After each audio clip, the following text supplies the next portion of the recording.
ವಿದ್ಯಾರ್ಥಿಗಳು, ಈವರೆಗೂ ನಾವು ಮೊದಲ ಅಧ್ಯಾಯವನ್ನು ಕುರಿತು ಅಧ್ಯಯನ ಮಾಡಿದ್ದೇವೆ. ಭಾರತೀಯ ಸಮಾಜದ ರಚನೆ ಮತ್ತು ನಿರ್ಮಾಣವನ್ನು ಕುರಿತು ಅಧ್ಯಯನ ಮಾಡಿದ್ದೇವೆ. ಈ ದಿನ ನಾವು ಅಧ್ಯಯನ ಮಾಡತಕ್ಕಂಥದ್ದು ಎರಡನೇ ಅಧ್ಯಾಯ, ಸಾಮಾಜಿಕ ಅಸಮಾನತೆ, ಹೊರಗುಳಿಯುವಿಕೆ ಮತ್ತು ಒಳಗೊಳ್ಳುವಿಕೆ ಎನ್ನುವ ಅಂಶಗಳನ್ನು ಕುರಿತು.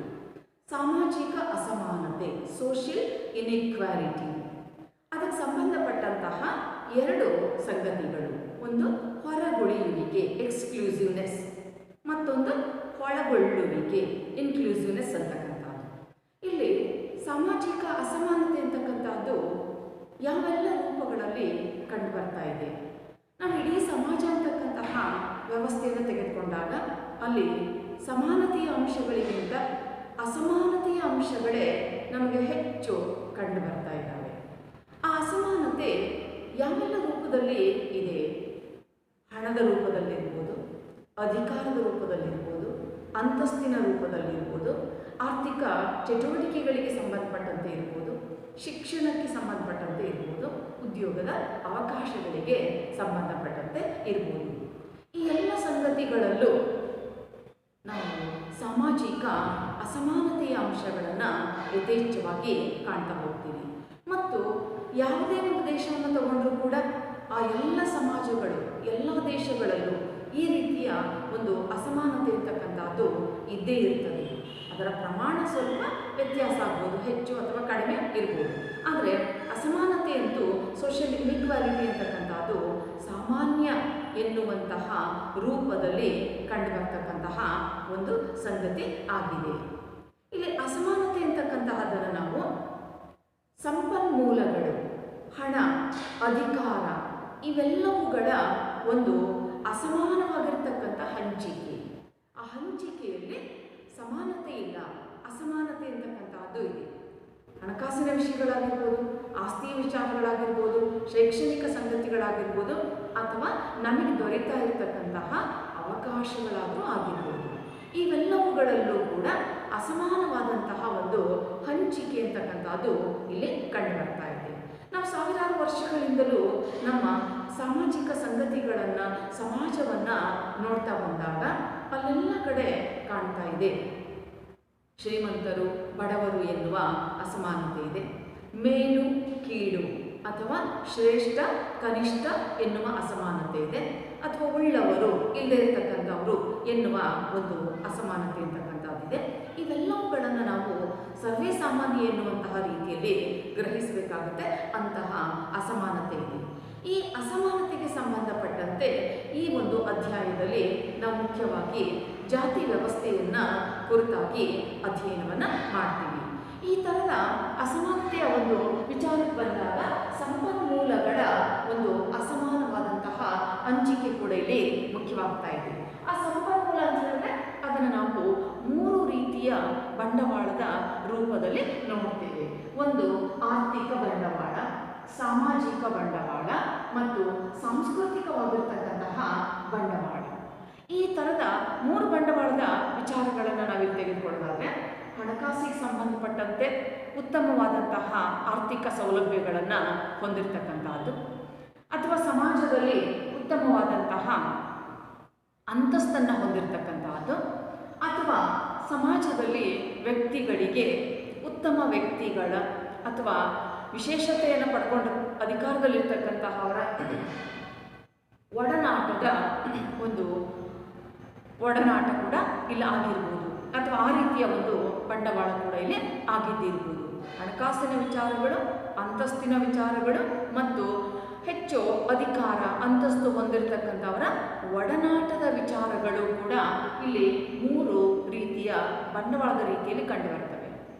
ಮತ್ತು ಕೆಲವು ಸಾರಿ ಆ ಮೂರು ಅಂಶಗಳು ಒಂದು ಮತ್ತೊಂದಕ್ಕೆ ಪೂರಕವಾಗ್ತಾ ಹೋಗುವಂತಹದ್ದು ಕೂಡ ಇಲ್ಲಿ ಕಂಡುಬರ್ತದೆ. ಉದಾಹರಣೆಗೆ, ಯಾರಲ್ಲಿ ಹಣಕಾಸಿನ ಸೌಲಭ್ಯಗಳು ಉತ್ತಮವಾಗಿವೆಯೋ ಅವರು ಸಹಜವಾಗಿಯೇ ಉತ್ತಮವಾದಂತಹ ಒಡನಾಟ, ಉತ್ತಮವಾದಂತಹ ಅವಕಾಶಗಳನ್ನು ಹೊಂದೋದಕ್ಕೆ ಇಲ್ಲಿ ಅವಕಾಶ ಅಂತಕ್ಕಂಥದ್ದು ಸಹಜವಾಗಿ ಕಂಡುಬರ್ತದೆ.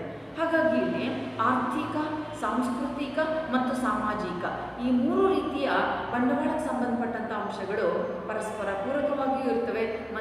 ಸಮಾಜದಾದ್ಯಂತ ಅವುಗಳು ಕಂಡುಬರುವಂತಹ ಸಂಗತಿಗಳು ಕೂಡ ಇಲ್ಲಿ ಆಗಿವೆ. ಇನ್ನು ಅಸಮಾನತೆ ಅಂದರೆ ನೆಕ್ಸ್ಟ್ ಹೊರಗುಳಿಯುವಿಕೆಗೆ ಸಂಬಂಧಪಟ್ಟಂತೆ ನಾವು ಗಮನಿಸೋದಾದರೆ, ವ್ಯಕ್ತಿ ಸಮಾಜದಲ್ಲಿ ಸಂಪೂರ್ಣವಾಗಿ ತನ್ನನ್ನು ತೊಡಗಿಸಿಕೊಳ್ಳುವಲ್ಲಿ ನಿರ್ಬಂಧಗಳಿರ್ತಕ್ಕಂಥದ್ದು. ವ್ಯಕ್ತಿ ಸಮಾಜದಲ್ಲಿ ತನ್ನನ್ನು ಸಂಪೂರ್ಣವಾಗಿ ತೊಡಗಿಸಿಕೊಳ್ಳುವಿಕೆಯಲ್ಲಿ ಅನೇಕ ರೀತಿಯ ನಿರ್ಬಂಧಗಳಿರ್ತಕ್ಕಂಥದ್ದು. ಅಂದರೆ ಸಂಪೂರ್ಣವಾಗಿ ತಾನು ಸಮಾಜದಲ್ಲಿ ಎಲ್ಲ ವ್ಯವಸ್ಥೆಗಳನ್ನು, ಎಲ್ಲ ಸವಲತ್ತುಗಳನ್ನು ಹೊಂದುವಲ್ಲಿ ಅನೇಕ ಸಾರಿ ಇಲ್ಲಿ ನಿರ್ಬಂಧಗಳಿದ್ದಾವೆ. ಅದನ್ನು ನಾವು ಹೊರಗುಳಿಯುವಿಕೆ ಅಂತ ಹೇಳಿ ಕರಿತೀವಿ. ವ್ಯಕ್ತಿ ಸಮಾಜದಲ್ಲಿ ತನ್ನನ್ನು ಸಂಪೂರ್ಣವಾಗಿ ತೊಡಗಿಸಿಕೊಳ್ಳುವಲ್ಲಿ ನಿರ್ಬಂಧಗಳಿರ್ತಕ್ಕಂಥದ್ದು ಹೊರಗುಳಿಯುವಿಕೆ, ಎಕ್ಸ್ಕ್ಲೂಸಿವ್ನೆಸ್ ಅಂತ ಹೇಳ್ತೀವಿ. ಇನ್ನು ನಂತರದ್ದು ಇನ್ಕ್ಲೂಸಿವ್ನೆಸ್, ಒಳಗೊಳ್ಳುವಿಕೆ. ಹಾಗಾದರೆ ಸಂಪೂರ್ಣವಾಗಿ ಸಮಾಜದಲ್ಲಿ ತೊಡಗಿಸಿಕೊಳ್ಳುವಿಕೆಯನ್ನು ನಿರ್ಬಂಧಿಸ್ತಕ್ಕಂತಹವರು ಎಲ್ಲೋ ಒಂದು ಕಡೆ ಶೋಷಣೆಗೊಳಗಾಗ್ತಾರೆ. ಅಂತಹವರಿಗೆ ಅವಕಾಶಗಳನ್ನು ಕಲ್ಪಿಸ್ತಕ್ಕಂತಹದ್ದು. ಮೊದಲನೇ ಭಾಗದಲ್ಲಿ ಹೊರಗುಳಿದಿದ್ದಾರೆ, ಅವರನ್ನು ನಂತರದ ಭಾಗದಲ್ಲಿ ಒಳಗೊಳಿಸಿಕೊಳ್ಬೇಕು. ಅಂದರೆ ಆ ಶೋಷಿತರನ್ನು ನಾವು ಶೋಷಿತರಿಗೆ ಏನು ಮಾಡಬೇಕಾಗುತ್ತೆ, ಕೆಲವೊಂದು ವಿಶೇಷವಾದಂತಹ ಸವಲತ್ತುಗಳನ್ನು, ಸೌಲಭ್ಯಗಳನ್ನು ನೀಡುವುದರ ಮೂಲಕ ಅವರಿಗೆ ಅನೇಕ ಅವಕಾಶಗಳನ್ನು, ಹೆಚ್ಚುವರಿ ಅವಕಾಶಗಳನ್ನು ಒದಗಿಸ್ತಕ್ಕಂತಹ ಒಂದು ಪ್ರಯತ್ನವನ್ನು ಮಾಡ್ತಕ್ಕಂಥದ್ದು. ಈ ರೂಪದಲ್ಲಿ ನಾವು ಸಾಮಾಜಿಕ ಅಸಮಾನತೆಯ ಸಂಗತಿಗಳನ್ನು ಹೊರಗುಳಿಯುವಿಕೆ ಮತ್ತು ಒಳಗೊಳ್ಳುವಿಕೆಯ ಮೂಲಕ ಅಸಮಾನತೆಯ ಒಂದು ವ್ಯವಸ್ಥೆಯನ್ನು ಅರ್ಥ ಮಾಡ್ಕೊಳ್ತಕ್ಕಂಥದ್ದು. ಹೊರಗುಳಿದಿರ್ತಕ್ಕಂಥವ್ರನ್ನ ಒಳಗೊಳಿಸಬೇಕು, ಅವರಿಗೆ ಅವಕಾಶಗಳನ್ನು ಕಲ್ಪಿಸಬೇಕು. ಇದಕ್ಕೆ ಸಂಬಂಧಪಟ್ಟಂತಹ ವಿಚಾರಗಳನ್ನು ನಾವಿಲ್ಲಿ ಮುಖ್ಯವಾಗಿ ಅಧ್ಯಯನ ಮಾಡ್ತೀವಿ. ಈ ಹಿನ್ನೆಲೆಯಲ್ಲಿ ನಮಗೆ ಮೊದಲನೇದಾಗಿ ಕಂಡು ಬರ್ತಕ್ಕಂತಹದ್ದು ಜಾತಿಗೆ ಸಂಬಂಧಪಟ್ಟಂತಹ ಅಂಶಗಳು. ಅಂದರೆ ಆ ಹೊರಗುಳಿವಿಕೆ ಅಂತಕ್ಕಂಥದ್ದು ಜಾತಿ ಪದ್ಧತಿಯ ರೂಪದಲ್ಲಿ ಇರ್ತಕ್ಕಂಥದ್ದು ಕಾಸ್ಟ್. ಭಾರತೀಯ ಸಮಾಜವನ್ನು ನಾವು ತೆಗೆದುಕೊಂಡಾಗ ಭಾರತೀಯ ಸಮಾಜದ ಒಂದು ವಿಶೇಷತೆ ಇಲ್ಲಿನ ಜಾತಿ ಪದ್ಧತಿಯಲ್ಲಿ ಇರ್ತಕ್ಕಂತಹದ್ದು. ನಾವು ಆರಂಭದಲ್ಲಿ ಕೆಲವು ಅಂಶಗಳನ್ನು ಗಮನಿಸಿದ್ವಿ. ಹಿಂದೂ ಸಮಾಜದ 3 ಮುಖ್ಯ ಆಧಾರ ಸ್ತಂಭಗಳು ಯಾವುದು ಅಂತ ಹೇಳಿದ್ರೆ, ಒಂದು ಜಾತಿ ಪದ್ಧತಿ, ಮತ್ತೊಂದು ಅವಿಭಕ್ತ ಕುಟುಂಬ ಪದ್ಧತಿ, ಮತ್ತೊಂದು ಗ್ರಾಮೀಣ ವ್ಯವಸ್ಥೆ ಅಂತಕ್ಕಂಥದ್ದು. Caste system and joint family system and the village community system, these 3 are the main pillars of Hindu society ಅಂತ ಹೇಳಿ ಕರೀತೀವಿ. ಹಾಗಾದರೆ ಈ 3 ಮುಖ್ಯ ಆಧಾರ ಸ್ತಂಭಗಳು, ಇವುಗಳ ಅಧ್ಯಯನ ಮಾಡದೆ ನಾವು ಭಾರತೀಯ ಸಮಾಜದ, ಹಿಂದೂ ಸಮಾಜದ ಅಧ್ಯಯನವನ್ನು ಮಾಡೋದಕ್ಕೆ ಸಾಧ್ಯ ಇಲ್ಲ, ಅದು ಅಪೂರ್ಣ ಆಗುತ್ತೆ ಅಂತಕ್ಕಂಥದ್ದು ಚಿಂತಕರ ಒಂದು ಅಭಿಪ್ರಾಯ ಆಗುತ್ತೆ. ಆ ದಿಸೆಯಲ್ಲಿ ಜಾತಿ ವ್ಯವಸ್ಥೆ ಅಂತಕ್ಕಂಥದ್ದು ಭಾರತೀಯ ಸಮಾಜದ ಒಂದು ಪುರಾತನ ವ್ಯವಸ್ಥೆಯಿಂದಲೂ ರೂಪಿತವಾದಂತಹ ಒಂದು ಸಂಗತಿ ಆಗಿದೆ. ನಾವು ತುಂಬ ಆರಂಭದಲ್ಲಿ ನೋಡ್ತೀವಿ, ಚತುರ್ವರ್ಣಗಳಿದ್ವು ಅಂತಕ್ಕಂತಹದನ್ನು. ಬ್ರಾಹ್ಮಣ, ಕ್ಷತ್ರಿಯ, ವೈಶ್ಯ ಮತ್ತು ಶೂದ್ರ, ಈ 4 ವರ್ಣಗಳ ವ್ಯವಸ್ಥೆ ಇದ್ದಂತಹ ಒಂದು ವ್ಯವಸ್ಥೆ ಕಾಲಾನಂತರದಲ್ಲಿ ಅನೇಕ ಬದಲಾವಣೆಗಳು ಆದಾಗ ಅಥವಾ ಬದಲಾವಣೆಗಳಿಗೆ ಒಳಪಟ್ಟಾಗ ಅದು ಜಾತಿ ಪದ್ಧತಿಯ ರೂಪವನ್ನು ತಳೆದಿದೆ ಅಂತಕ್ಕಂತಹ ಒಂದು ಅಭಿಪ್ರಾಯ ಇಲ್ಲಿದೆ. ಹಾಗಾಗಿ ಇವತ್ತು ಆ ಜಾತಿ ವ್ಯವಸ್ಥೆ ಅಂತಕ್ಕಂಥದ್ದು ಸಾವಿರಾರು ಸಂಖ್ಯೆಯಲ್ಲಿ ರೂಪುಗೊಂಡಿರ್ತಕ್ಕಂಥದ್ದು. ಭಾರತದಲ್ಲಿ ನಾವು 4,000ಕ್ಕೂ ಅಧಿಕ ಸಂಖ್ಯೆಯಲ್ಲಿ ಜಾತಿ ಉಪಜಾತಿಗಳಿದ್ದಾವೆ ಅಂತಕ್ಕಂಥದ್ದನ್ನು ಇಲ್ಲಿ ನೋಡ್ತೀವಿ. ಆ ರೂಪದಲ್ಲಿ ಜಾತಿಗಳ ಒಂದು ಸಂಖ್ಯೆ ಅಂತಕ್ಕಂಥದ್ದು ಹೆಚ್ಚಿನ ಪ್ರಮಾಣದಲ್ಲಿ ಭಾರತೀಯ ಸಮಾಜದಲ್ಲಿದೆ. ಇದು ಭಾರತೀಯ ಸಮಾಜದ ಒಂದು ವಿಶೇಷನೂ ಕೂಡ ಹೌದು. ಇಲ್ಲಿ ಜಾತಿ ಪದ್ಧತಿ ಅಂತಕ್ಕಂಥದ್ದು ಯಥೇಚ್ಛವಾಗಿರ್ತಕ್ಕಂಥದ್ದನ್ನು ನಾವು ನೋಡ್ತೀವಿ. ಆ ಜಾತಿ ಅಂತಕ್ಕಂತಹ ಪದ, ಅದಕ್ಕೆ ನಾವು ಇಂಗ್ಲೀಷಲ್ಲಿ ಕಾಸ್ಟ್, CASTE, ಕಾಸ್ಟ್ ಅಂತ ಹೇಳ್ತೀವಿ. ಆ ಕಾಸ್ಟ್ ಅಂತಕ್ಕಂತಹ ಪದವು, ಕಾಸ್ಟ್ ಎನ್ನುವ ಪದವು ಪೋರ್ಚುಗೀಸ್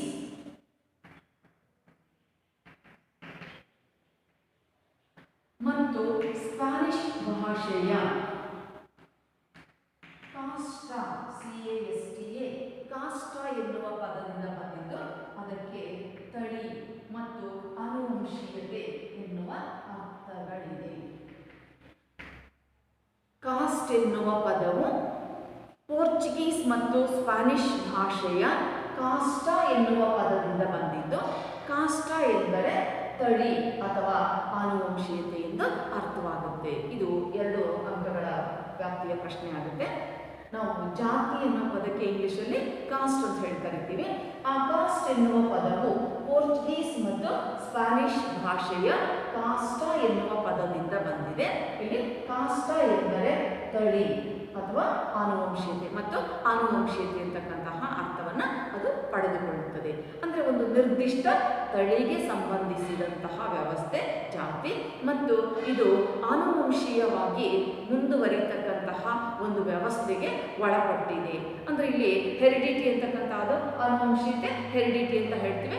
ಅಂದರೆ ತಲೆಮಾರಿಂದ ತಲೆಮಾರಿಗೆ ವರ್ಗಾವಣೆ ಆಗ್ತಕ್ಕಂತಹ ಒಂದು ವ್ಯವಸ್ಥೆಯನ್ನು ನಾವು ಈ ಜಾತಿ ಪದ್ಧತಿ ಅಂತಕ್ಕಂತಹ ಅದರ ಚೌಕಟ್ಟಿನಲ್ಲಿ ಕಾಣ್ತೀವಿ. ನಾನು ಮತ್ತೊಂದ್ಸರಿ ಹೇಳ್ತೇನೆ. ಕಾಸ್ಟ್ ಎನ್ನುವ ಪದವು ಪೋರ್ಚುಗೀಸ್ ಮತ್ತು ಸ್ಪ್ಯಾನಿಷ್ ಭಾಷೆಯ ಕಾಸ್ಟ ಎನ್ನುವ ಪದದಿಂದ ಬಂದಿದೆ. ಕಾಸ್ಟ ಎಂದರೆ ತಳಿ, ಆನುವಂಶೀಯತೆ ಎನ್ನುವ ಅರ್ಥವನ್ನು ಹೊಂದಿದೆ.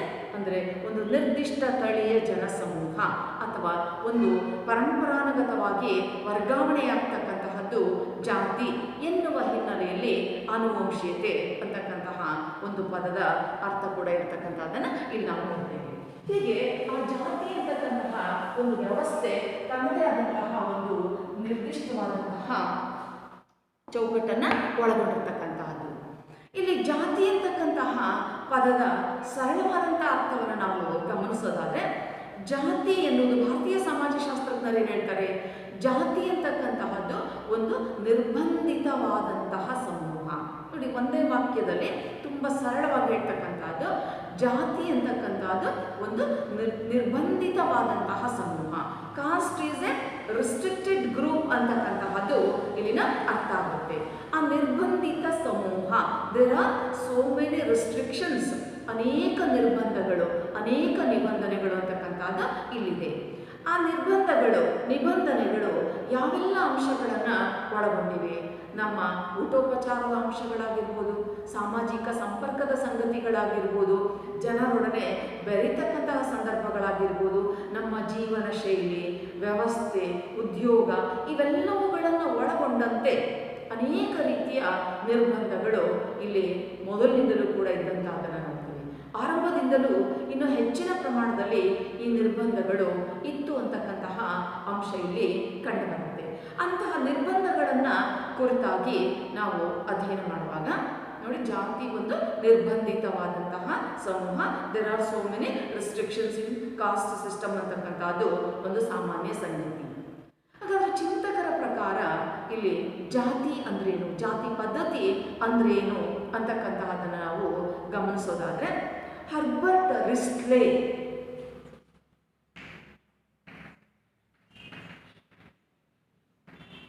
ದ ಪೀಪಲ್ ಆಫ್ ಇಂಡಿಯಾ ಎನ್ನುವಂತಹ ಒಂದು ಕೃತಿಯಲ್ಲಿ, ದ ಪೀಪಲ್ ಆಫ್ ಇಂಡಿಯಾ ಎನ್ನುವಂತಹ ಕೃತಿಯಲ್ಲಿ ಅವರು ಜಾತಿಗೆ ಸಂಬಂಧಪಟ್ಟಂತಹ ಒಂದು ವ್ಯಾಖ್ಯಾನವನ್ನು ನೀಡುವಂತಹ ಪ್ರಯತ್ನವನ್ನು ಮಾಡ್ತಾರೆ. ಒಂದು ಸಾಮಾನ್ಯ ಹೆಸರು ನೋಡಿ, ಜಾತಿಗೆ ಒಂದು ನಿರ್ದಿಷ್ಟಪಡಿಸಿರ್ತಕ್ಕಂತಹ ಸಾಮಾನ್ಯವಾದಂತಹ ಒಂದು ಹೆಸರು. ಪುರಾಣ ಪುರುಷನೊಬ್ಬನ ಮೂಲಕ ವಂಶಾವಳಿಯನ್ನು ಆಧರಿಸಿ ಒಂದು ವೃತ್ತಿಯನ್ನು ಕೈಗೊಳ್ಳತಕ್ಕಂತಹ ಜನಸಮೂಹ. ಹರ್ಬರ್ಟ್ ರಿಸ್ಟ್ಲೆ ಅವರ ದ ಪೀಪಲ್ ಆಫ್ ಇಂಡಿಯಾ ಅಂತಕ್ಕಂತಹ ಒಂದು ಕೃತಿಯಲ್ಲಿ ಅವರು ಜಾತಿ ಪದ್ಧತಿಯನ್ನು ಕುರಿತಾಗಿ ವ್ಯಾಖ್ಯಾನಿಸುವಾಗ ಸಾಮಾನ್ಯ ಹೆಸರು, ಪುರಾಣ ಪುರುಷನೊಬ್ಬನ ವಂಶಾವಳಿಯನ್ನು ಆಧರಿಸಿ, ಅಂದರೆ ಒಂದು ನಿರ್ದಿಷ್ಟವಾದಂತಹ ಹೆಸರು ಮತ್ತು ಒಬ್ಬ ಪರಂಪರಾನುಗತವಾಗಿ ಹಿಂದಿನಿಂದಲೂ ಬಂದಂತಹ ಒಬ್ಬ ವ್ಯಕ್ತಿ, ಅಂದರೆ ಮೂಲ ತಲೆಮಾರಿನ ವ್ಯಕ್ತಿ, ಮತ್ತು ಆ ವ್ಯಕ್ತಿ, ಆ ಸಮೂಹದ ಜನರು ಕೈಗೊಂಡಂತಹ ವೃತ್ತಿಯನ್ನು ಆಧಾರವಾಗಿಟ್ಟುಕೊಂಡು ಬೆಳೆದು ಬಂದಿರತಕ್ಕಂಥದ್ದು ಜಾತಿ ಪದ್ಧತಿ.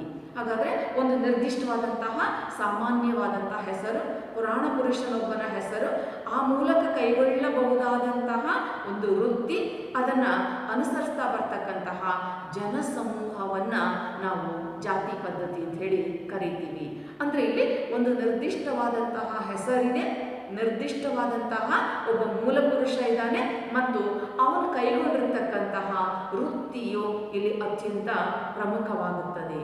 ಆ ರೂಪದ ಅರ್ಥವನ್ನು ನಾವು ಜಾತಿ ಪದ್ಧತಿಯಲ್ಲಿ ರಿಸ್ಲೆ ಅವರ ಪ್ರಕಾರ ನೋಡ್ಬೋದಾಗಿದೆ. ಅಂದರೆ ಒಂದು ಸಾಮಾನ್ಯ ಹೆಸರಿದೆ, ಪುರಾಣ ಪುರುಷನೊಬ್ಬನ ಒಂದು ಉದ್ಯೋಗದ ಮೂಲ ಇದೆ, ಮತ್ತು ಆ ವ್ಯಕ್ತಿ ಆ ಸಮೂಹದ ಜನರು ಕೈಗೊಂಡಿರ್ತಕ್ಕಂತಹ ಉದ್ಯೋಗದ ಆಧಾರದ ಮೇಲೆ ಮುಂದುವರಿತಾ ಬಂದಿರತಕ್ಕಂತಹದ್ದು ಜಾತಿ ಪದ್ಧತಿ ಎನ್ನುವಂತಹ ಒಂದು ಅರ್ಥವನ್ನು ಅಭಿಪ್ರಾಯವನ್ನು ಅವರಲ್ಲಿ ವ್ಯಕ್ತಪಡಿಸಿದ್ದಾರೆ.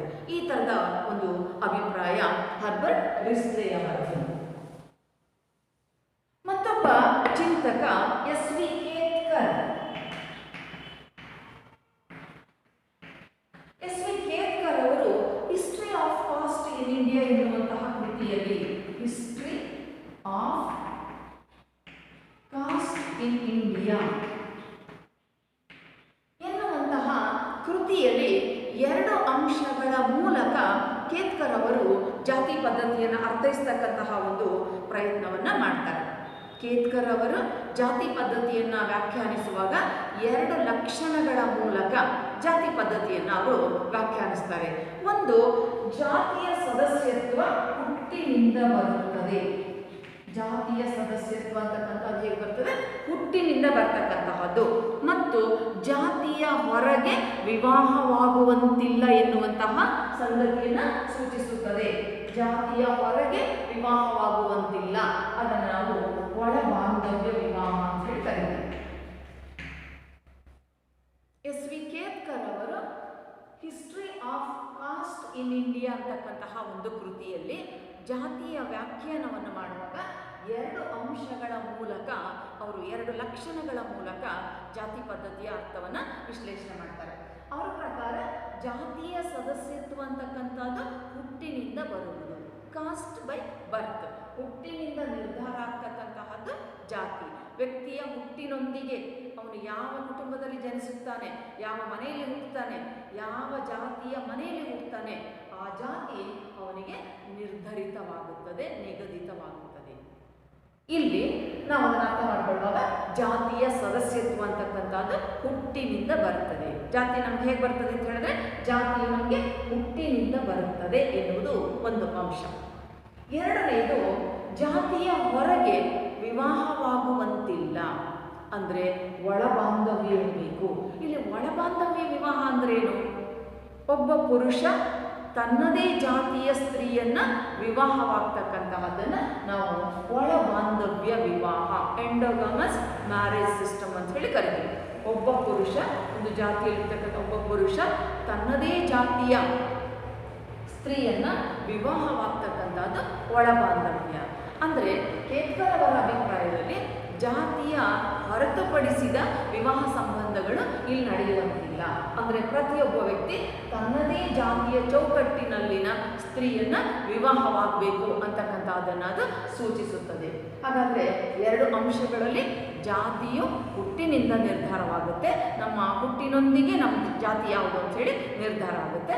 ಮತ್ತೊಂದು, ಜಾತಿಯ ಹೊರಗೆ ವಿವಾಹವಾಗುವಂತಿಲ್ಲ ಎನ್ನುವಂತಹ ಅಂಶಗಳು ಇಲ್ಲಿ ಮುಖ್ಯವಾಗುತ್ತವೆ. ಹಾಗಾದರೆ ಪ್ರತಿಯೊಬ್ಬ ವ್ಯಕ್ತಿ ತನ್ನದೇ ಜಾತಿಯ ಚೌಕಟ್ಟಿನಲ್ಲಿ ವಿವಾಹವಾಗಬೇಕು ಅಂತಕ್ಕಂತಹ ಒಂದು ಸಂಗತಿ ಇಲ್ಲಿ ಮುಖ್ಯವಾಗುತ್ತದೆ.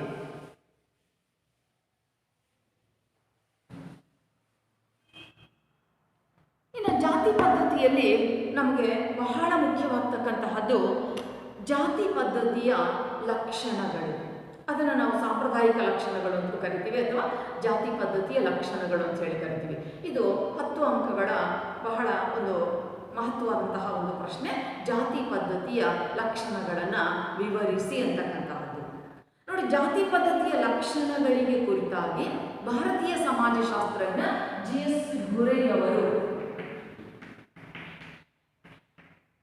Cost and race in India ಎನ್ನುವಂತಹ ಕೃತಿಯಲ್ಲಿ caste and race in India, ಭಾರತದಲ್ಲಿ ಜಾತಿ ಮತ್ತು ಜನಾಂಗ ಎನ್ನುವುದಕ್ಕೆ ಸಂಬಂಧಪಟ್ಟಂತಹ ಕೃತಿಯಲ್ಲಿ ಅವರು ಜಾತಿ ಪದ್ಧತಿಯ ಲಕ್ಷಣಗಳನ್ನು ವಿಶ್ಲೇಷಣೆ ಮಾಡ್ತಾ ಹೋಗ್ತಾರೆ. ಜಿ.ಎಸ್. ಘುರೆ ಅವರು caste and race in India ಎನ್ನುವಂತಹ ಕೃತಿಯಲ್ಲಿ ಜಾತಿ ಪದ್ಧತಿಯ ಲಕ್ಷಣಗಳನ್ನು ಅವರು ವಿಶ್ಲೇಷಣೆ ಮಾಡ್ತಾ ಹೋಗಿದ್ದಾರೆ. ಹಾಗಾದರೆ ಸಾಂಪ್ರದಾಯಿಕವಾಗಿ ನಮ್ಮ ಜಾತಿ ವ್ಯವಸ್ಥೆ ಅಂತಕ್ಕಂಥದ್ದು ಏನೆಲ್ಲ ಲಕ್ಷಣಗಳನ್ನು ಒಳಗೊಂಡಿದೆ, ಯಾವ ಅಂಶಗಳು ಇಲ್ಲಿ ನಮಗೆ ಮುಖ್ಯವಾಗಿ ಕಂಡುಬರುತ್ತವೆ? ಪ್ರಮುಖವಾಗಿ 6 ರೀತಿಯ ಜಾತಿ ಪದ್ಧತಿಯಲ್ಲಿನ ಲಕ್ಷಣಗಳು ಇದ್ದಾವೆ. GS Ghurye caste and race in India ಎನ್ನುವ ಕೃತಿಯಲ್ಲಿ ಜಾತಿ ವ್ಯವಸ್ಥೆಯ 6 ಲಕ್ಷಣಗಳನ್ನು ಕುರಿತಾಗಿ ಅವರು ವಿಶ್ಲೇಷಣೆ ಮಾಡ್ತಾ ಹೋಗ್ತಾರೆ. ಹಾಗಾದ್ರೆ ಅಲ್ಲಿ ನಾವು ಈ ಮೊದಲು ನೋಡತಕ್ಕಂತಹ ಅಲ್ಬರ್ಟ್ ರಿಸ್ಲೆ ಅವರ ವ್ಯಾಖ್ಯೆ ಆಗಿರ್ಬೋದು, ಕೇತ್ಕರ್ ಅವರ ವ್ಯಾಖ್ಯೆ ಆಗಿರ್ಬೋದು, ಅಥವಾ ಭಾರತೀಯ ಸಮಾಜಶಾಸ್ತ್ರಜ್ಞರ ಒಂದು ನಿರ್ಬಂಧಿತವಾದಂತಹ ಸಮೂಹ ಎನ್ನುವಂತಹ ಅಂಶಗಳು ಆಗಿರ್ಬೋದು, ಆ ಎಲ್ಲವುಗಳನ್ನು ಒಳಗೊಂಡಂತೆ ನಮಗೆ ಇಲ್ಲಿ ಮುಖ್ಯವಾಗಿ ಕಾಣ್ತಕ್ಕಂಥದ್ದು ಜಾತಿ ಪದ್ಧತಿಯ ಲಕ್ಷಣಗಳು. ಮೊದಲನೇದು, ಜಾತಿಯು ಸಮಾಜದ ಹೋಳಾದ ಒಂದು ಭಾಗ. Cost is A segmental division of the society. ಅಂದರೆ ಇಡೀ ಸಮಾಜವನ್ನು ಅನೇಕ ಭಾಗಗಳನ್ನಾಗಿಸ್ತಾ ಹೋಗ್ತಕ್ಕಂಥದ್ದು ಜಾತಿ ಪದ್ಧತಿ. ಹಲವಾರು ಹೋಳಾದ ಭಾಗಗಳು. ನಾವೊಂದು ಹಣ್ಣನ್ನು ಹೇಗೆ ಭಾಗ ಮಾಡುವಾಗ ಕತ್ತರಿಸಿ ಹೋಳಾಗಿ ಮಾಡ್ತೀವೋ ಹಾಗೆ ಇಡೀ ಭಾರತೀಯ ಸಮಾಜ ಅಂತಕ್ಕಂಥದ್ದು ಜಾತಿಯನ್ನು ಆಧಾರವಾಗಿಟ್ಕೊಂಡು ಹೋಳಾದ ಭಾಗದ ರೂಪದಲ್ಲಿ ನಮಗಿಲ್ಲಿ ಕಂಡು ಬರ್ತದೆ. ನೋಡಿ, ಹೋಳಾದ ಭಾಗ ಅಂತಕ್ಕಂಥದ್ದು ಯಾವೆಲ್ಲ ರೂಪದಲ್ಲಿ ಇರಬಹುದು ಎನ್ನುವಂತಹದನ್ನು ನಾವು ಗಮನಿಸೋದಾದರೆ, ಪ್ರತಿಯೊಂದು ಜಾತಿ ತನ್ನದೇ ಆದಂತಹ ಒಂದು ವ್ಯವಸ್ಥೆಯನ್ನು ಒಳಗೊಂಡಿದೆ. ತನ್ನದೇ ಆದಂತಹ ಒಂದು ಆಚರಣೆಗಳು, ರೂಢಿ ಪದ್ಧತಿಗಳು, ನಂಬಿಕೆಗಳು, ಜೀವನ ವಿಧಾನ, ಜೀವನ ಶೈಲಿ ಇವೆಲ್ಲವುಗಳನ್ನು ಒಳಗೊಂಡಿದೆ. ನಾವು ಪುರಾತನ ಕಾಲದಿಂದಲೂ ಕೂಡ ಸಂಬಂಧಪಟ್ಟಂತೆ ಅಧ್ಯಯನ ಮಾಡೋದಾದರೆ ಪ್ರತಿಯೊಂದು ಜಾತಿ ವ್ಯವಸ್ಥೆ ತನ್ನದೇ ಆದಂತಹ ಒಂದು ಆಚರಣೆಗಳನ್ನು ಹೊಂದಿದೆ, ತನ್ನದೇ ಆದಂತಹ ಒಂದು ಜೀವನ ಶೈಲಿಯನ್ನು ಹೊಂದಿದೆ, ತನ್ನದೇ ಆದಂತಹ ಜೀವನದ ನಂಬಿಕೆಗಳನ್ನು, ಆಚರಣೆಗಳನ್ನು, ರೂಢಿ ಪದ್ಧತಿಗಳನ್ನು ಒಳಗೊಂಡಿರ್ತಕ್ಕಂಥದ್ದು ಇಲ್ಲಿ ನಮಗೆ ಪ್ರಮುಖವಾಗಿ ಕಂಡುಬರುತ್ತೆ. ಹಾಗಾದರೆ ಆ ಜಾತಿ ವ್ಯವಸ್ಥೆ ಅಂತಕ್ಕಂಥದ್ದು ಏನು ಹುಟ್ಟಿನಿಂದ ನಿರ್ಧಾರ ಆಗುತ್ತೆ ಅಂತಹದ್ದು ಇಡೀ ಸಮಾಜವನ್ನು ಹಲವಾರು ಭಾಗಗಳಾಗಿ ಹೋಳಾದ ಭಾಗಗಳಾಗಿ ರೂಪಿಸಿದೆ, ವಿಶ್ಲೇಷಿಸಿದೆ. ಇಲ್ಲಿ ಪ್ರತಿಯೊಂದು ಜಾತಿ ತನ್ನದೇ ಆದಂತಹ ಜೀವನ ವಿಧಾನ, ಜೀವನ ಶೈಲಿ, ಆಚರಣೆ, ರೂಢಿ ಪದ್ಧತಿ ಇವೆಲ್ಲವುಗಳನ್ನು ಪ್ರತ್ಯೇಕವಾಗಿ ಒಳಗೊಂಡಿರ್ತಕ್ಕಂಥದ್ದಿದೆ. ಅಷ್ಟರ ಮಟ್ಟಿಗೆ ಒಂದು ಸಂಕೀರ್ಣತೆಯನ್ನು ಪ್ರತಿಯೊಂದು ಜಾತಿಯೂ ಕೂಡ ಇಲ್ಲಿ ಕಾಪಾಡಿಕೊಳ್ತಾ ಬರ್ತಾ ಇತ್ತು. ಅಷ್ಟು ಸಂಕೀರ್ಣತೆ ಅಂತಕ್ಕಂಥದ್ದು ಭಾರತೀಯ ಸಮಾಜದ ಒಂದು ಜಾತಿ ವ್ಯವಸ್ಥೆಗೆ ಸಂಬಂಧಪಟ್ಟಂತೆ ಇತ್ತು ಅಂತಕ್ಕಂಥದ್ದನ್ನು ನಾವಿಲ್ಲಿ ನೋಡ್ತೇವೆ. ಇನ್ನು ಎರಡನೆಯದು ಶ್ರೇಣೀಕೃತ ವ್ಯವಸ್ಥೆ. It's A hierarchical system. ಅಂದರೆ ಜಾತಿ ವ್ಯವಸ್ಥೆ ಅಂತಕ್ಕಂಥದ್ದು ಯಾವ ತತ್ವವನ್ನು ಆಧಾರವಾಗಿ ಹೊಂದಿದೆ ಅಂತ ಹೇಳಿದ್ರೆ, ಮೇಲು ಕೀಳು, ಶ್ರೇಷ್ಠ ಕನಿಷ್ಠ ಎನ್ನುವಂತಹ ತತ್ವದ ಆಧಾರದ ಮೇಲೆಯೇ ಜಾತಿ ಪದ್ಧತಿ ಅಂತಕ್ಕಂಥದ್ದು ರೂಪುಗೊಂಡಿರ್ತಕ್ಕಂಥದ್ದು. ನೋಡಿ, ಇಡೀ ಸಮಾಜ ಹೋಳಾದ ಭಾಗವಾಗಿದೆ. ಅಲ್ಲಿ ಪ್ರತಿಯೊಂದು ಜಾತಿ ತನ್ನದೇ ಆದಂಥ ಆಚರಣೆ, ರೂಢಿ, ಪದ್ಧತಿ, ನಂಬಿಕೆ ಇವೆಲ್ಲವುಗಳನ್ನು ಒಳಗೊಂಡಿದೆ.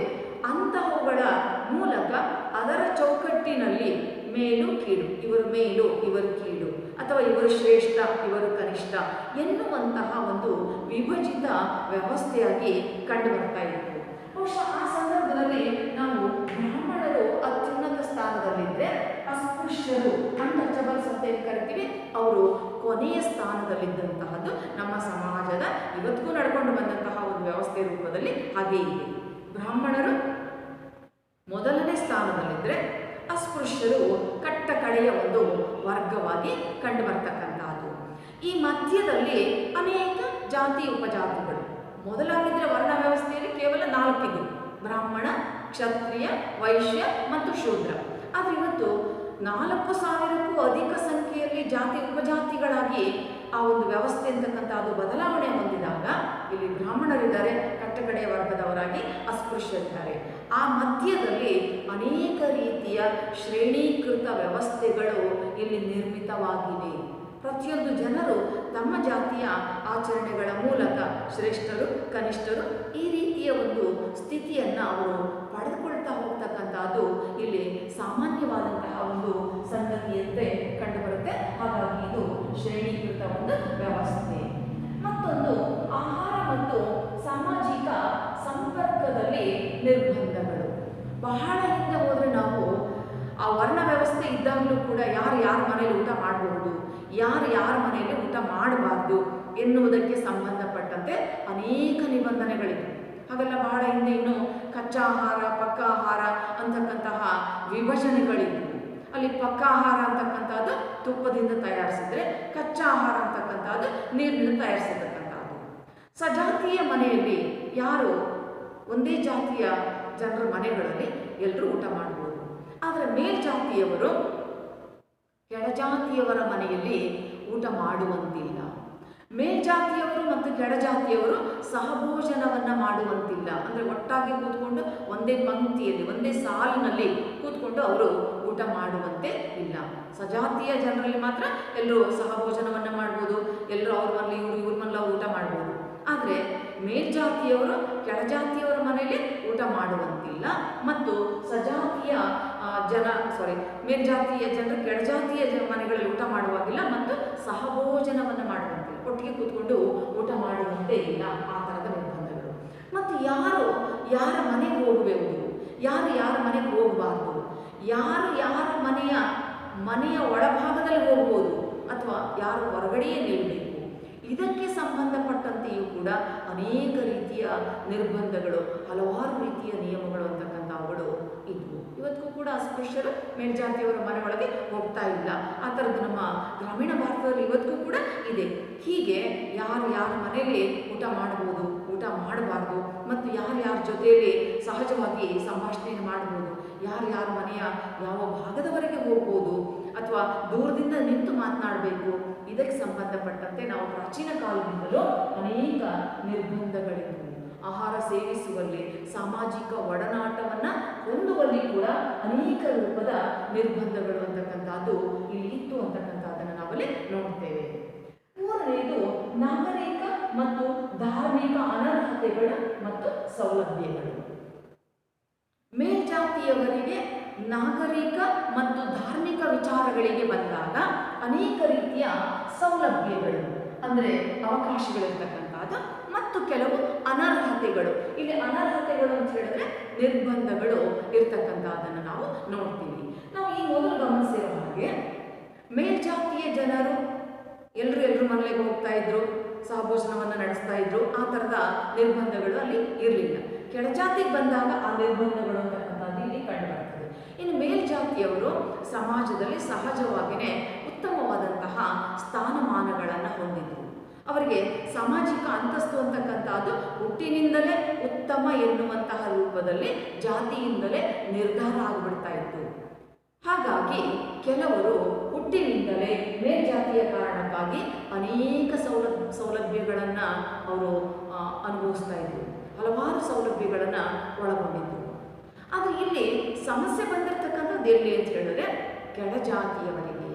ಅವರಿಗೇನಿತ್ತು, ಅನೇಕ ನಾಗರಿಕ ಮತ್ತು ಧಾರ್ಮಿಕ ವಿಚಾರಗಳಲ್ಲಿ ಅನರ್ಹತೆಗಳಿದ್ದವು. ಧಾರ್ಮಿಕ ಸಂಗತಿಗಳನ್ನು ತೆಗೆದುಕೊಂಡ್ರೆ ನಮ್ಮ ಅಸ್ಪೃಶ್ಯರು ಇವತ್ತು ದೇವಸ್ಥಾನಗಳಿಗೆ ಪ್ರವೇಶವನ್ನು ಮಾಡುವಂತಿಲ್ಲ, ಹಳ್ಳಿಗಳಲ್ಲಿರ್ತಕ್ಕಂಥ ದೇವಾಲಯಗಳಿಗೆ ಹೋಗುವಂತಿಲ್ಲ. ಅಥವಾ ಹಿಂದಿನ ಕಾಲದಲ್ಲಿ ಆ ಮೇಲ್ಜಾತಿಯವರು ಉಚ್ಚಾರ ಮಾಡ್ತಕ್ಕಂತಹ ವೇದ ಮಂತ್ರ ಶ್ಲೋಕಗಳನ್ನು ಅವರು ಕೇಳಿಸಿಕೊಳ್ಳುವಂತಿರಲಿಲ್ಲ. ಮತ್ತು ಊರಿನ ಬಾವಿಯಲ್ಲಿ ನೀರನ್ನು ಪಡೆದುಕೊಳ್ಳುವಂತಿರಲಿಲ್ಲ. ಅಂದರೆ ಒಂದು ಸಾರ್ವಜನಿಕ ಬಾವಿ ಏನಿತ್ತು ಅಲ್ಲಿನ ನೀರನ್ನು ಬಳಕೆ ಮಾಡಿಕೊಳ್ಳುವಾಗಿರಲಿಲ್ಲ. ಸಾರ್ವಜನಿಕ ರಸ್ತೆಯಲ್ಲಿ ಯಾವಾಗ ಅಂದ್ರೆ ಅವಾಗ ಎಲ್ಲಂದ್ರಲ್ಲೇ ಅವರು ಓಡಾಡುವಂತಿರಲಿಲ್ಲ, ಅಲ್ಲಿ ನಿರ್ಬಂಧಗಳಿದ್ದವು. ಸಾರ್ವಜನಿಕ ಉದ್ಯಾನವನವನ್ನು ಎಲ್ಲರಂತೆ ಅವರು ಪ್ರವೇಶಿಸುವಂತಿರಲಿಲ್ಲ, ಅಲ್ಲಿ ಕೂಡ ಅನೇಕ ನಿರ್ಬಂಧಗಳಿದ್ದವು. ನೋಡಿ, ದೇವಾಲಯಗಳ ಪ್ರವೇಶದಲ್ಲಿ ನಿರ್ಬಂಧಗಳು, ಉದ್ಯಾನವನದ ಪ್ರವೇಶಗಳಲ್ಲಿ ನಿರ್ಬಂಧಗಳು, ಬಾವಿ, ಕೆರೆ, ನದಿ ನೀರನ್ನು ಬಳಕೆ ಮಾಡ್ತಕ್ಕಂಥ ವಿಚಾರದಲ್ಲಿ ನಿರ್ಬಂಧಗಳು, ಬಾವಿ, ಕೆರೆ, ನದಿ ನೀರಿನ ಬಳಕೆಗೆ ಸಂಬಂಧಪಟ್ಟಂತೆ ಕೂಡ ಅನೇಕ ರೀತಿಯ ನಿರ್ಬಂಧಗಳಿದ್ದವು. ಇವುಗಳನ್ನೇ ನಾವಿಲ್ಲಿ ಅನರ್ಹತೆಗಳು ಅಂತ ಹೇಳಿ ಕರಿತೀವಿ. ನೋಡಿ, ಮೇಲ್ಜಾತಿಯವರಿಗೆ ಅದು ಸೌಲಭ್ಯಗಳು.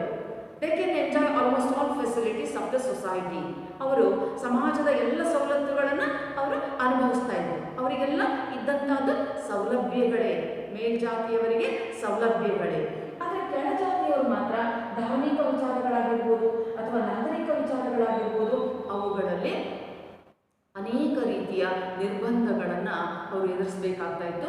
ಎಲ್ಲರಂತೆ ಅವರು ಎಲ್ಲದರಲ್ಲೇ ಮುಕ್ತವಾಗಿ ಸಂಚರಿಸೋದಕ್ಕೆ ಅವಕಾಶಗಳೇ ಇರಲಿಲ್ಲ. ಇನ್ನು ಪುರಾತನ ಸಮಾಜಕ್ಕೆ ಹೋದರೆ ಅಲ್ಲಿ ತುಂಬಾ ನಿರ್ಬಂಧಗಳು. ಜಾತಿಯ ಜನರ ಜೊತೆ ಸಂಭಾಷಣೆಯನ್ನು ಮಾಡುವಾಗ ಕೆಳಜಾತಿ ಮೇಲ್ಜಾತಿಯವರು ಎದುರು ಬದಲಾಗುವಂತಿರಲಿಲ್ಲ, ಎಷ್ಟೋ ದೂರದಿಂದ ವ್ಯವಹರಿಸಬೇಕಾಗ್ತಾ ಇತ್ತು. ಹೀಗೆ ಸಾಮಾಜಿಕವಾದಂತಹ ಒಂದು ಅಂತರವನ್ನು ವ್ಯಾಪಕವಾಗಿ ಅವರು ಕಾಯ್ದುಕೊಳ್ಳಲೇಬೇಕಾಗಿರ್ತಕ್ಕಂತಹ ಒಂದು ಪರಿಸ್ಥಿತಿ ಅಂತಕ್ಕಂಥದ್ದು ಅಲ್ಲಿತ್ತು. ದೇವಾಲಯಗಳನ್ನು ಪ್ರವೇಶಿಸುವಂತಿರಲಿಲ್ಲ, ಬಾವಿ, ಕೆರೆ, ನದಿ ನೀರನ್ನು ಎಲ್ಲರಂತೆ ಬಳಕೆ ಮಾಡುವಂತಿರಲಿಲ್ಲ, ಮತ್ತು ಸಾರ್ವಜನಿಕ ಉದ್ಯಾನವನಗಳು ಅಥವಾ ಆಸ್ಪತ್ರೆ ಈ ಥರದ ಸೌಲಭ್ಯಗಳನ್ನು ಅವರು ಎಲ್ಲರಂತೆ ಸಹಜವಾಗಿ ಪಡೆದುಕೊಳ್ಳುವಂತಿರಲಿಲ್ಲ. ಆ ಥರದ ಒಂದು ಅನರ್ಹತೆಗಳನ್ನು ಕೆಳಜಾತಿಯವರು ಎದುರಿಸಬೇಕಾಗಿತ್ತು. ಆ ಥರದ ಅನರ್ಹತೆಗೆ ಅವರು ಒಳಪಟ್ಟಿದ್ರು ಅಂತಕ್ಕಂಥದ್ದು. ಇನ್ನು ಮೇಲ್ಜಾತಿಯವರು ಎಲ್ಲ ಸೌಲಭ್ಯಗಳನ್ನು ಅವರು ಹೊಂದಿದ್ರು. ಮತ್ತೊಂದು ವೃತ್ತಿ ಸಂಬಂಧಿತ ನಿರ್ಬಂಧಗಳು. ನಾವು ಒಂದು ಹಂತದಲ್ಲಿ ನಮ್ಮ ಜಾತಿ ವ್ಯವಸ್ಥೆ ಅಂತಕ್ಕಂತಹದ್ದು ವೃತ್ತಿ ಆಧಾರಿತ ಅಥವಾ ಕುಲಕಸುಬು ಆಧಾರಿತವಾದಂತಹ ಪದ್ಧತಿಯಾಗಿ ಇತ್ತು ಅಂತಕ್ಕಂಥದ್ದನ್ನು ಹೇಳ್ತಾರೆ. ಆರಂಭದ ಕಾಲದಲ್ಲಿ ಪ್ರತಿಯೊಂದು ಜಾತಿ ತನ್ನದೇ ಆದಂತಹ ಒಂದು ನಿರ್ದಿಷ್ಟವಾದಂತಹ ಕುಲಕಸುಬುಗಳನ್ನು ಹೊಂದಿತ್ತು, ವೃತ್ತಿ ಸಂಬಂಧಿತವಾದಂತಹ ನಿಯಮಗಳನ್ನು ಹೊಂದಿತ್ತು. ಆ ಹಿನ್ನೆಲೆಯಲ್ಲಿ ಪ್ರತಿಯೊಂದು ಜಾತಿ ತನ್ನದೇ ಆದಂತಹ ಒಂದು ಕುಲಕಸುಬನ್ನು ನಿರ್ವಹಿಸ್ತಾ ಇತ್ತು. ಅವರು ಜಾತಿಯನ್ನು ಇಲ್ಲಿ ಜಾತಿಯ ಕಾರಣದಿಂದಾಗಿ ಬಂದಂತಹ ವೃತ್ತಿಯನ್ನು ಯಾವುದೇ ಕಾರಣಕ್ಕೂ ಬದಲಾವಣೆ ಮಾಡಿಕೊಳ್ಳೋದಕ್ಕೆ ಅಲ್ಲಿ ಅವಕಾಶಗಳು ಅಂತಕ್ಕಂಥದ್ದು ಇರಲಿಲ್ಲ. ಅದು ಕುಲಕಸುಬು. ಈಗಲೂ ಕೆಲವು ಜಾತಿಗಳು ತಮ್ಮ ಮೂಲ ಕುಲಕಸುಬನ್ನೇ ಅನುಸರಿಸ್ತಕ್ಕಂಥದ್ದನ್ನು ನೋಡ್ತೀವಿ. ಆದರೆ ಅದು ಅವರ ಆಯ್ಕೆ ಮತ್ತು ಇಷ್ಟದ ಮೇರೆಗೆ ನಡೀತಕ್ಕಂಥದ್ದು. ಆದರೆ ಹಿಂದೆಲ್ಲ ಒಂದು ನಿರ್ದಿಷ್ಟ ಕುಲಕಸುಬು, ಈ ಜಾತಿಯವರು ಅಂದರೆ ಅವ್ರು ಇಂಥದ್ದೇ ಕೆಲಸ ಮಾಡಬೇಕು ಅಂತಕ್ಕಂಥದ್ದು. ಅದು ವರ್ಣ ವ್ಯವಸ್ಥೆಯಲ್ಲಿ ಇದ್ದಾಗಲೂ ಕೂಡ ನಡೆದು ಬಂದಂಥ ಪದ್ಧತಿ ಆಗಿತ್ತು. ಬ್ರಾಹ್ಮಣರು ಅಂದರೆ ವೇದ ಅಧ್ಯಯನ ಮಾಡಬೇಕು, ಪುರೋಹಿತನ ಮಾಡಬೇಕು, ಅಧ್ಯಾಪನ ಮಾಡಬೇಕು ಅಂತಕ್ಕಂಥದ್ದು. ಅಥವಾ ಕೆಳಜಾತಿಯವರು ಚರ್ಮಕ್ಕೆ ಸಂಬಂಧಪಟ್ಟಂಥ ಕೆಲಸಗಳು ಅಥವಾ ಕನಿಷ್ಠ ಅಂಥೇಳಿ ಸಮಾಜದಲ್ಲಿ ತೀರ್ಮಾನ ಆಗಿರ್ತಕ್ಕಂಥ ಕೆಲಸಗಳು. ನೋಡಿ, ಇಲ್ಲಿ ವ್ಯತ್ಯಾಸ ಇರ್ತಕ್ಕಂಥದ್ದು ಈ ಅಂಶಗಳು. ಸಮಾಜದ ಮೇಲ್ವರ್ಗದ ಮೇಲ್ಜಾತಿಯ ಜನರು ಕನಿಷ್ಠ ಅಂಥೇಳಿ ಬಿಟ್ಟಂತಹ ಕೆಲಸಗಳನ್ನು ಕೆಳಜಾತಿಯವರು ನಿರ್ವಹಿಸಬೇಕಾಗ್ತಾ ಇತ್ತು. ಅಲ್ಲಿ ಸತ್ತ ಪ್ರಾಣಿಗಳ ಶವವನ್ನು ಸಾಗಿಸ್ತಕ್ಕಂಥದ್ದಾಗಿರ್ಬೋದು ಅಥವಾ ಚರ್ಮಕ್ಕೆ ಸಂಬಂಧಪಟ್ಟ ಚರ್ಮ ಹದ ಮಾಡ್ತಕ್ಕಂಥ ಕೆಲಸಗಳಾಗಿರ್ಬೋದು. ಈ ಥರದವುಗಳನ್ನು ಕೆಳಜಾತಿಯವರು ಮಾಡ್ತಾ ಇದ್ರು. ಅವರನ್ನು ಹೀನ ವೃತ್ತಿಯವರು, ಹೀನ ಕಸುಬಿನವರು ಎಂದೇ ಅವರನ್ನು ಹೊರಗಿಟ್ಟಿರ್ತಕ್ಕಂತಹ ಸಂದರ್ಭಗಳು ಇಲ್ಲಿದ್ದವು. ಹಾಗಾದರೆ ಯಾವುದೇ ವ್ಯಕ್ತಿಗೆ ತಾನು ಒಂದು ನಿರ್ದಿಷ್ಟವಾದಂತಹ ವೃತ್ತಿಯನ್ನು ಆಯ್ಕೆ ಮಾಡಿಕೊಳ್ಳೋದಕ್ಕೆ ಅವರಿಗೆ ಅವಕಾಶಗಳು ಅಂತಕ್ಕಂಥದ್ದು ಇರಲಿಲ್ಲ. ತಮ್ಮ ಆನುವಂಶೀಯ ಕುಲಕಸುಬನ್ನೇ ಅವರು ಆಯ್ಕೆ ಮಾಡಿಕೊಳ್ಬೇಕಾಗಿತ್ತು. ಅವ್ರಿಗೆ ಇಷ್ಟ ಇರಲಿ ಬಿಡಲಿ ಅದೇ ಕೆಲಸವನ್ನು ಮಾಡಬೇಕಾಗಿತ್ತು. ಈ ಥರದ ವೃತ್ತಿ ಸಂಬಂಧಿತ ನಿರ್ಬಂಧಗಳಿವೆ. ಮತ್ತೊಂದು ವಿವಾಹದ ನಿರ್ಬಂಧಗಳು. ಅತ್ಯಂತ ಪ್ರಮುಖವಾದಂತಹ ಒಂದು ಲಕ್ಷಣ. ಇವತ್ತಿಗೂ ಅಷ್ಟೇನು ಬದಲಾವಣೆ ಕಾಣದೇ ಇರತಕ್ಕಂತಹ ಒಂದು ಲಕ್ಷಣ ಯಾವುದಪ್ಪ ಅಂತ ಹೇಳಿದ್ರೆ ವಿವಾಹದ ನಿರ್ಬಂಧಗಳು. ನಾವು ಕೇತ್ಕರ್ ಅವರ ವ್ಯಾಖ್ಯಾನವನ್ನು ನೋಡುವಾಗ ಎರಡನೆಯ ಅಂಶದಲ್ಲಿ ಗಮನಿಸಿದ್ವಿ. ತನ್ನ ಜಾತಿಯ ಚೌಕಟ್ಟಿನಲ್ಲೇ ವಿವಾಹ ಆಗಬೇಕು ಅಥವಾ ಅದನ್ನು ಒಳ ಬಾಂಧವ್ಯ ವಿವಾಹ, ಎಂಡಗಮಸ್ ಟೈಪ್ ಆಫ್ ಮ್ಯಾರೇಜ್ ಸಿಸ್ಟಮ್ ಅಂತ ಹೇಳಿ ಕರೆದಿದ್ದೀವಿ. ಹಾಗಾದ್ರೆ ಇಲ್ಲಿ ವಿವಾಹಕ್ಕೆ ಸಂಬಂಧಪಟ್ಟಂತೆ ಏನು ನಿರ್ಬಂಧಗಳಿದ್ವು? ಪ್ರತಿಯೊಬ್ಬ ಜಾತಿಯ ವ್ಯಕ್ತಿ ತನ್ನದೇ ಜಾತಿಯ ಸ್ತ್ರೀಯನ್ನು ವಿವಾಹ ಆಗಬೇಕು ಅಂತಕ್ಕಂಥದ್ದು. ಪ್ರತಿಯೊಂದು ಜಾತಿಯ ಪುರುಷ ತನ್ನದೇ ಜಾತಿಯ ಸ್ತ್ರೀಯನ್ನು ವಿವಾಹ ಆಗಬೇಕು. ಅದು ಒಳ ಬಾಂಧವ್ಯ ವಿವಾಹ. ಆ ಒಳ ಬಾಂಧವ್ಯ ವಿವಾಹವೇ ಇಲ್ಲಿ ವಿವಾಹದ ನಿರ್ಬಂಧದ ರೂಪದಲ್ಲಿತ್ತು. ಅಂದರೆ ಅನ್ಯ ಜಾತಿಯಲ್ಲಿ, ಬೇರೆ ಜಾತಿಯಲ್ಲಿ ವಿವಾಹವಾಗೋದಕ್ಕೆ ಅವಕಾಶಗಳು ಅಂತಕ್ಕಂಥದ್ದು ಇಲ್ಲಿ ಇರಲಿಲ್ಲ ಅಂತಕ್ಕಂಥದ್ದನ್ನು ಅದು ಸ್ಪಷ್ಟಪಡಿಸುತ್ತದೆ. ಈ ಕಾರಣದಿಂದ ನೋಡಿ, ಇಲ್ಲಿ ನಾವು ಜಾತಿಯನ್ನು ಒಂದು ಆನುವಂಶೀಯ ಒಂದು ತಳಿ ಎನ್ನುವ ಅರ್ಥದಲ್ಲಿ ನೋಡುವಾಗ ಒಂದು ಜಾತಿ ತನ್ನ ಜಾತಿಯ ವ್ಯವಸ್ಥೆಯನ್ನು ಕಾಪಾಡಿಕೊಳ್ಳೋದಕ್ಕೆ, ತನ್ನ ಜಾತಿಯ ತಳಿಯನ್ನು ಕಾಪಾಡಿಕೊಳ್ಳೋದಕ್ಕೆ ಅದೇ ಜಾತಿಯಲ್ಲಿರ್ತಕ್ಕಂತಹ ಸ್ತ್ರೀಯನ್ನು ವಿವಾಹವಾಗಬೇಕು ಎಂತಕ್ಕಂತಹ ಒಂದು ನಿರ್ಬಂಧ ಅಂತಕ್ಕಂಥದ್ದು ಇಲ್ಲಿತ್ತು. ಹೀಗೆ ವಿವಾಹದ ನಿರ್ಬಂಧಗಳು ಇವತ್ತಿಗೂ ನಮ್ಮ ಸಮಾಜದಲ್ಲಿ ವ್ಯಾಪಕವಾಗಿದ್ದಾವೆ. ಅಂತಹದ್ದೇ ಒಂದು ನಿರ್ಬಂಧ ಹಿಂದಿನಿಂದಲೂ ಕೂಡ ಇನ್ನೂ ಬಹಳಷ್ಟು ಕಠಿಣವಾಗಿ ಇತ್ತು. ಈ ರೀತಿಯ ವಿವಾಹದ ನಿರ್ಬಂಧಗಳು ಜಾತಿ ಪದ್ಧತಿಯ ಒಂದು ಲಕ್ಷಣವಾಗಿತ್ತು ಅಂತಕ್ಕಂಥದ್ದನ್ನು ನಾವಿಲ್ಲಿ ನೋಡ್ತೀವಿ. ಹೀಗೆ 6 ರೀತಿಯ ಜಾತಿ ಪದ್ಧತಿಯಲ್ಲಿರ್ತಕ್ಕಂತಹ ನಿಯಮಗಳು, ಲಕ್ಷಣಗಳು ಇವುಗಳ ಒಂದು ಸ್ವರೂಪದ ರೂಪದಲ್ಲಿ ಇತ್ತು ಎನ್ನುವಂತಹದ್ದು. ಹಾಗಾದರೆ ಸಾಮಾಜಿಕ ಅಸಮಾನತೆ ಅಂತಕ್ಕಂಥದ್ದು ಸಂಪನ್ಮೂಲಗಳ ಹಂಚಿಕೆಯಲ್ಲಿನ ಅಸಮಾನತೆಯನ್ನು ಸೂಚಿಸ್ತಕ್ಕಂಥದ್ದು ಸಾಮಾಜಿಕ ಅಸಮಾನತೆ. ಹಣ, ಅಧಿಕಾರ, ಶಿಕ್ಷಣ ಇವುಗಳ ಹಂಚಿಕೆಯಲ್ಲಿ ವ್ಯತ್ಯಾಸ ಇರ್ತಕ್ಕಂಥದ್ದು, ಏಕರೂಪದಲ್ಲಿ ಇಲ್ಲದೆ ಇರ್ತಕ್ಕಂಥದ್ದು ಸಾಮಾಜಿಕ ಅಸಮಾನತೆ. ಇನ್ನು ಹೊರಗುಳಿಯುವಿಕೆ ಅಂತಕ್ಕಂಥದ್ದು ನಾವು ಸಮಾಜದ ವ್ಯವಸ್ಥೆಗಳನ್ನು ಒಳಗೊಳ್ಳುವಲ್ಲಿ ಅನೇಕ ರೀತಿಯ ನಿರ್ಬಂಧಗಳಿರ್ತಕ್ಕಂಥದ್ದು. ಇಲ್ಲಿ ಬರಬಾರ್ದು, ಇಲ್ಲಿ ಬರಕೂಡದು, ಈ ಥರದ ನಿರ್ಬಂಧಗಳು. ಅದು ಮುಂದುವರೆದು ಒಳಗೊಳ್ಳುವಿಕೆಗೆ ಬಂದಾಗ ಆ ಶೋಷಿತ ವರ್ಗಕ್ಕೆ ನಾವು ಅನೇಕ ಸವಲತ್ತುಗಳನ್ನು ನೀಡ್ತಕ್ಕಂತಹದ್ದು ಎನ್ನುವಂತಹದ್ದಾಗುತ್ತೆ. ಇಲ್ಲಿ ನಾವು ಜಾತಿಯ ರೂಪದಲ್ಲಿ ಸಾಮಾಜಿಕ ಅಸಮಾನತೆಯನ್ನು ಮೊದಲನೇದಾಗಿ ಅಧ್ಯಯನ ಮಾಡ್ತೀವಿ. ಆ ಜಾತಿ ವ್ಯವಸ್ಥೆ ಅಂತಕ್ಕಂಥದ್ದು ಭಾರತೀಯ ಸಮಾಜದ ಒಂದು ಬಹುಮುಖ್ಯವಾದಂತಹ ಭಾಗ. ಜಾತಿ ಪದ್ಧತಿಯ ಅಧ್ಯಯನವಿಲ್ಲದೆ ಭಾರತೀಯ ಸಮಾಜದ ಅಧ್ಯಯನ ಪೂರ್ಣಗೊಳ್ಳೋದಕ್ಕೆ ಸಾಧ್ಯ ಇಲ್ಲ ಎನ್ನುವ ಪ್ರಮಾಣದಲ್ಲಿ ಜಾತಿ ವ್ಯವಸ್ಥೆಯನ್ನು ನಾವಿಲ್ಲಿ ಕಾಣ್ತೀವಿ. ಆ ಜಾತಿ ಅನ್ನೋ ಪದಕ್ಕೆ ಇಂಗ್ಲೀಷಲ್ಲಿ ಕಾಸ್ಟ್ ಅಂತ ಹೇಳ್ತೀವಿ. ಆ ಕಾಸ್ಟ್ ಅಂತಕ್ಕಂಥ ಪದ ಸ್ಪ್ಯಾನಿಷ್ ಮತ್ತು ಪೋರ್ಚುಗೀಸ್ ಭಾಷೆಯ ಕಾಸ್ಟಾ ಎನ್ನುವ ಪದದಿಂದ ಬಂದಿದೆ. ಕಾಸ್ಟಾ ಎಂದರೆ ಇಲ್ಲಿ ತಳಿ, ಆನುವಂಶಿಕತೆ ಎಂದು ಅರ್ಥ ಆಗುತ್ತೆ. ಒಂದು totally it is a restricted group. ಇದೊಂದು ನಿರ್ಬಂಧಿತವಾದಂತಹ ಸಮೂಹ. ಅನೇಕ ಈ ಥರದ ಎಲ್ಲ ನಿರ್ಬಂಧಗಳಿಗೆ ಒಳಪಟ್ಟಂತಹ ಒಂದು ವ್ಯವಸ್ಥೆ ಜಾತಿ ಪದ್ಧತಿ. ಇದು ನಿರ್ದಿಷ್ಟವಾದಂತಹ ಸಾಮಾನ್ಯ ವ್ಯಕ್ತಿಯೊಬ್ಬನ ಮೂಲ ವಂಶದಿಂದ, ಮೂಲ ವ್ಯವಸ್ಥೆಯಿಂದ ಆರಂಭ ಆಗ್ತಕ್ಕಂಥದ್ದು ಮತ್ತು ಹುಟ್ಟಿನಿಂದ ನಿರ್ಧಾರ ಆಗ್ತಕ್ಕಂಥದ್ದು. ಜಾತಿ ಹೇಗೆ ಬರ್ತದೆ ನಮಗೆ ಅಂತ ಹೇಳಿದ್ರೆ ಹುಟ್ಟಿನಿಂದ ನಿರ್ಧಾರ ಆಗುತ್ತೆ. ನಾವು ಯಾವ ಕಾರಣಕ್ಕೂ ಆ ಹುಟ್ಟಿನಿಂದ ನಿರ್ಧಾರವಾದಂತಹ ಜಾತಿಯನ್ನು ಬದಲಾಯಿಸಿಕೊಳ್ಳಲು ಸಾಧ್ಯವಿಲ್ಲ. Caste system is A closed system ಅಂತ ಕರೀತಾರೆ. ಇದು ಮುಚ್ಚಲ್ಪಟ್ಟಂತಹ ವ್ಯವಸ್ಥೆ. ಒಮ್ಮೆ ಒಂದು ಜಾತಿಯಲ್ಲಿ ಜನಿಸ್ತಕ್ಕಂಥ ವ್ಯಕ್ತಿ ಕೊನೆಯವರೆಗೂ ಅದೇ ಜಾತಿಯಲ್ಲಿರ್ತಾನೆ. ಯಾವ ಕಾರಣಕ್ಕೂ ತನ್ನ ಜಾತಿಯನ್ನು ಬದಲಾಯಿಸಿಕೊಳ್ಳೋದಕ್ಕೆ ಇಂದು ಸಮಾಜದಲ್ಲಿ ಅವಕಾಶಗಳು ಅಂತಕ್ಕಂಥದ್ದು ಇಲ್ಲ. ಹೀಗೆ ಇದು ಹುಟ್ಟಿನಿಂದ ನಿರ್ಧಾರ ಆಗ್ತಕ್ಕಂತಹದ್ದು ಜಾತಿ, ಮತ್ತು ಯಾವ ಕಾರಣಕ್ಕೂ ಜಾತಿ ಪದ್ಧತಿಯನ್ನು ನಾವು ಬದಲಾಯಿಸಿಕೊಳ್ಳೋದಕ್ಕೆ ಇಲ್ಲಿ ಅವಕಾಶಗಳಿಲ್ಲ, ಸಾಧ್ಯನೇ ಇಲ್ಲ ಎನ್ನುವಂತಹ ಒಂದು ಅಂಶ ಇಲ್ಲಿದೆ. ಹೀಗೆ ಕೇತ್ಕರ್ ಅವರ ಅಭಿಪ್ರಾಯದಲ್ಲೂ ಕೂಡ ಇದು ಹುಟ್ಟಿನಿಂದ ನಿರ್ಧಾರ ಆಗುತ್ತೆ ಮತ್ತು ಒಳಬಾಂಧವ್ಯ ವಿವಾಹ, ತನ್ನದೇ ಜಾತಿಯ ಸ್ತ್ರೀಯನ್ನು ವಿವಾಹ ಆಗ್ತಕ್ಕಂಥದ್ದು ಒಂದು ನಿರ್ಬಂಧಿತ ಸಂಗತಿ. ಅದೇ ರೀತಿಯಲ್ಲಿ ಇಲ್ಲಿ ವಿವಾಹ ಪರಂಪರೆ ಅಂತಕ್ಕಂಥದ್ದು ಇವತ್ತಿಗೂ ಮುಂದುವರಿತಾ ಬರ್ತಾ ಇರ್ತಕ್ಕಂತಹದನ್ನು ನಾವು ನೋಡ್ತೀವಿ. ಆ ತರಹದ ಒಂದು ಒಳಬಾಂಧವ್ಯ ವಿವಾಹ ಪದ್ಧತಿ ಇದಾಗಿದೆ. ಇನ್ನು GS ಗುರೆಯವರ caste and race in India ಎನ್ನುವಂತಹ ಕೃತಿಯ ಮೂಲಕ ನಾವು ಈ 6 ಲಕ್ಷಣಗಳನ್ನು ನೋಡ್ತೀವಿ. ಜಾತಿ ನಮ್ಮ ಸಮಾಜದ ಹೋಳಾದ ಭಾಗದಲ್ಲಿದೆ ಮತ್ತು ಶ್ರೇಣೀಕೃತ ವ್ಯವಸ್ಥೆ, ಮೇಲು ಕೀಳು ಎನ್ನುವ ಶ್ರೇಣೀಕೃತ ವ್ಯವಸ್ಥೆ ಆಗಿದೆ. ಇಲ್ಲಿನ ಜಾತಿಯ ಸದಸ್ಯರಲ್ಲಿ ಆಹಾರ ತೆಗೆದುಕೊಳ್ಳುವ, ಸಾಮಾಜಿಕ ಒಡನಾಟ ಹೊಂದುವ ವಿಚಾರದಲ್ಲಿ ಅನೇಕ ನಿರ್ಬಂಧಗಳಿದ್ದಾವೆ ಮತ್ತು ಕೆಲವು ಜಾತಿಯವರಿಗೆ ನಾಗರಿಕ, ಧಾರ್ಮಿಕ ಅನರ್ಹತೆಗಳು ಅಂದರೆ ನಿರ್ಬಂಧಗಳು, ಇನ್ನು ಕೆಲವರಿಗೆ ಅದರಿಂದ ವಿನಾಯಿತಿ, ಅವರ ಸೌಲಭ್ಯಗಳನ್ನು ಹೊಂದುವಂತಹ ಅವಕಾಶಗಳು ಇಲ್ಲಿರ್ತಕ್ಕಂಥದ್ದು. ಮತ್ತು ಪ್ರತಿಯೊಂದು ಜಾತಿ ಕುಲಕಸುಬಿನ ಆಧಾರದ ಮೇಲೆ ಆರಂಭದಿಂದ ರೂಪುಗೊಂಡಿದ್ದು ವೃತ್ತಿ ನಿರ್ಬಂಧಗಳಿದ್ವು. ಆ ಜಾತಿಯಲ್ಲಿ ಜನಿಸ್ತಕ್ಕಂಥ ವ್ಯಕ್ತಿ ಬೇರೆ ವೃತ್ತಿಯ ಬಗ್ಗೆ ಯೋಚನೆಯನ್ನು ಮಾಡದೆ ಅದೇ ವೃತ್ತಿಯಲ್ಲಿ ತನ್ನ ಜೀವನವನ್ನು ಮುಂದುವರಿಸಿಕೊಂಡು ಹೋಗ್ತಾ ಇದ್ರು. ಹೀಗಾಗಿ ವೃತ್ತಿ ಸಂಬಂಧಿತ ನಿಯಮಗಳಿದ್ವು. ಮತ್ತು ಒಂದು ಜಾತಿಯಲ್ಲಿ ಹುಟ್ಟತಕ್ಕಂತಹ ವ್ಯಕ್ತಿ ತನ್ನದೇ ಜಾತಿಯ ಸ್ತ್ರೀಯನ್ನ ವಿವಾಹವಾಗ್ತಾ ಇದ್ದ. ಇದು ಒಳಬಾಂಧವ್ಯ ವಿವಾಹ.